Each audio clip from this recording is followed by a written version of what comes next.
শুনিছো ইয়াত বোলে অৰুণোদয় ফৰ্ম এখন লওঁতেও 500-1000 টকা দিব লাগে লাগে নেকি লাগে নে নালাগে আৰু প্ৰধানমন্ত্ৰীৰ ঘৰ এটা পাবৰ কাৰণেও বোলে 10,000 টকা দিব লাগে কাবাৰ বাবাৰ ঘৰৰ টকা নেকি কিয় দিম আমি অৰুণোদয় মই দিম মোৰ চৰকাৰৰ টকা আমি কিহৰ কাৰণে কাবাক 1,500 টকা দিম নিজৰ টকা নিদিয়াকৈ চাকৰি হয় যদি কোকৰাঝাৰত বিজেপি চৰকাৰ থাকিলহেঁতেন একেটা নিয়ম ইয়াতো হলহেঁতেন আজি যেনেকে নলবাৰী বজালিত ঘৰ পাবৰ কাৰণে কাকো টকা দিব নালাগে যদি বিজেপি চৰকাৰ থাকিলেহেঁতেন ইয়াতো তেনেকুৱা হলহেঁতেন আজি আপোনালোকে চাওক নলবাৰীত মহিলাই উদ্যমিতা পালে আমাৰ দিহিৰাত পাইছে নেকি মহিলাসকলে কোন কোন সেলফ হেল্প গ্ৰুপত আছে হাত উঠাওকচোন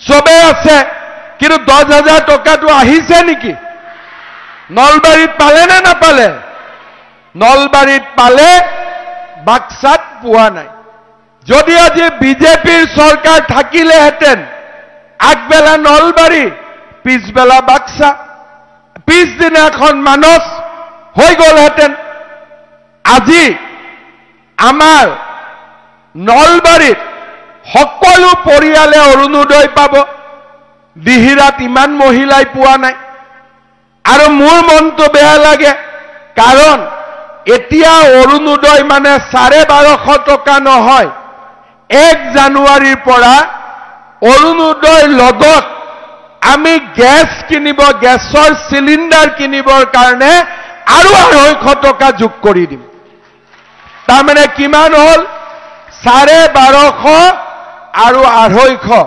1500 টকা নাপালে মনটো বেয়া লাগিব নে নালাগিব লাগিব নে নালাগিব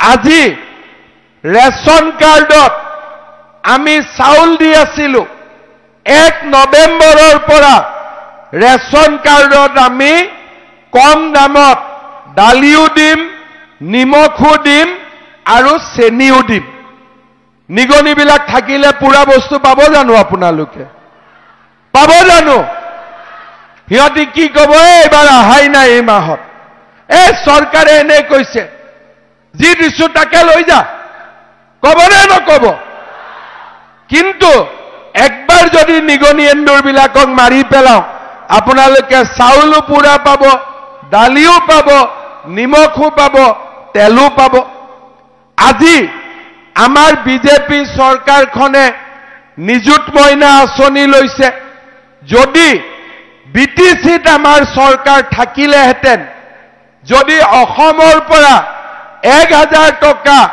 1250 টকা আৰু 2,500 টকা আহে লগত আমি 500 টকা যোগ কৰি দিলোহেঁতেন আজি মোদীজীয়ে আয়ুষ্মান ভাৰত দিয়ে যোনে আয়ুষ্মান ভাৰত নাপায় তাক আমি আয়ুষ্মান অসম দিওঁ যদি কোকৰাঝাৰত বিজেপিৰ চৰকাৰ থাকিলেহেঁতেন আমি আৰু কিবা এটা যোগ কৰি দিব পাৰিলোহেঁতেন কিন্তু আজি কোকৰাঝাৰৰ চৰকাৰবিলাকে কি কৰে বোলে সিএমএটো কৰিবই মোদীজীয়েটো দিবই গতিকে মই নকৰিলেও হ'ব আমি পোৱা টকা কেইটা নিজৰ মাজত ভগাই ললেই হল আজি এবাৰ যদি বিজেপিৰ চৰকাৰ হয় মানুহে যেতিয়া মাটিৰ অধিকাৰ পাব আঁচনি পাব